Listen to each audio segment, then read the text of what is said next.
This season of The Boys has to be the most entertaining superhero material I've consumed this year, and I've consumed quite a lot.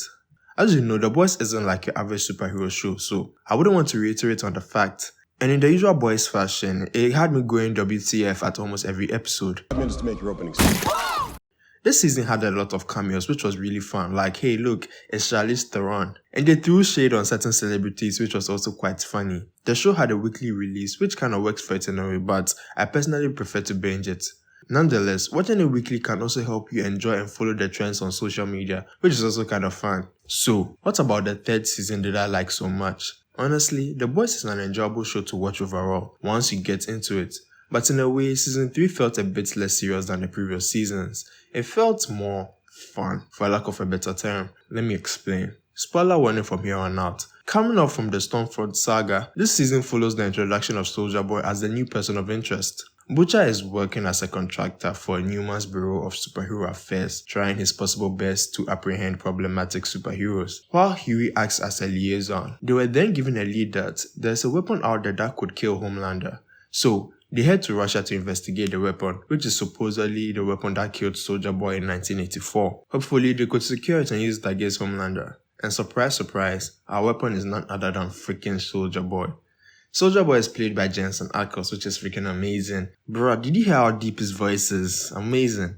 I always wanted him because I thought I could do it better than my Yeah, I know. They deviated from the comics with him, but to be honest, it didn't really matter. I like the comics for what it is, and I like the show for what they are doing. I think it works well. A sentiment I wouldn't be sharing if I ever get around to cover Thor Love and Thunder. Soldier Boy decides to go after his former teammates one by one because they were the ones who sold him out to the Russians, leading us to the event we were all waiting for, Herogasm. I honestly didn't think they were going to do it, but with all the things they do on the show, I'm surprised they didn't go any further. But I guess there's a difference between explicit material in a show or full-blown pornography.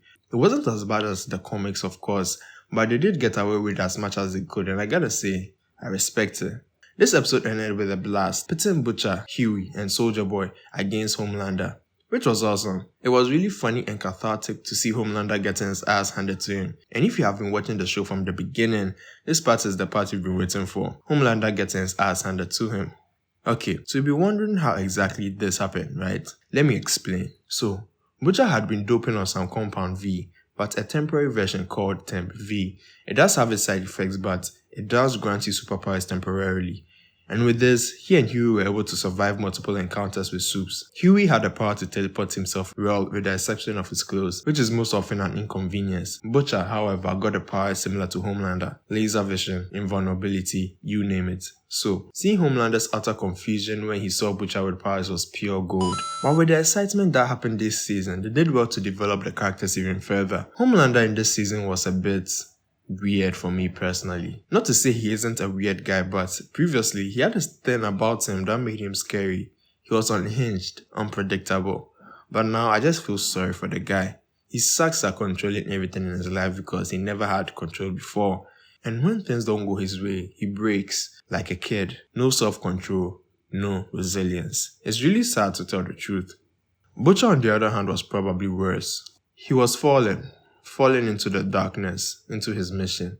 He became obsessed with a mission. He blurred the lines between right and wrong. He started taking the Temp V. He had this mentality of, if you can't beat them, join them, at least until you're able to beat them.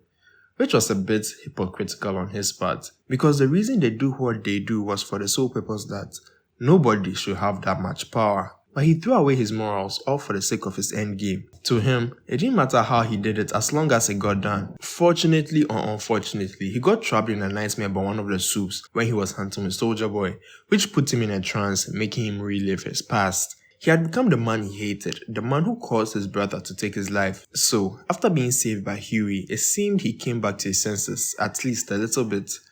This season had to deal with the fact that his daughter is living with a man who essentially worships the man he's trying to kill. But he still tried to show up for her whenever he could, while still being able to show up for the team whenever they needed him. To be their heart and their leader, he made the difficult choices, putting aside his grudge for Soldier Boy and deciding to help people when they need him the most. He showed more strength than anyone this season.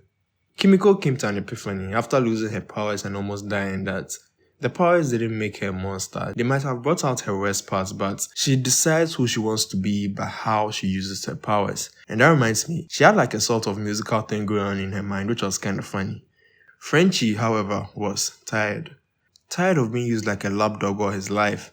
But with the help of Kimiko, he was able to break free from the shackles of servitude, to be his own man and make his own decisions. Not because he was told to do so, but because he wants to help his friends. And Huey, well, was Huey. Huey felt powerless to protect his girlfriend against Homelander, powerless to stand up to the other soups he was fighting against, and Term V seemed like a way to do so, then to finally help him even the odds, to take back that power. And for a while it did, but it was killing him. He could sacrifice his life and be a hero, or he could trust his friends to do what they had to do. Being strong was not necessarily having power, but being able to be strong for the ones you love by being there. Real deep stuff. It was crazy. Like I said at the beginning, this season was really entertaining. This year, a lot of superhero stuff didn't really hit the spot for me, but luckily, this one did, in its own unique way. But then again, The Boys isn't your normal superhero show, and I'm glad it isn't, as a matter of fact. I'm honestly happy to just enjoy The Boys because it's The Boys. So, thank you guys for watching. Be sure to like the video, comment what your favorite part of this season is, and subscribe to my channel for more videos like this. Click right here to check out this video about Diabolical, and I'll catch you guys in the next one. And as always, remember to keep moving forward.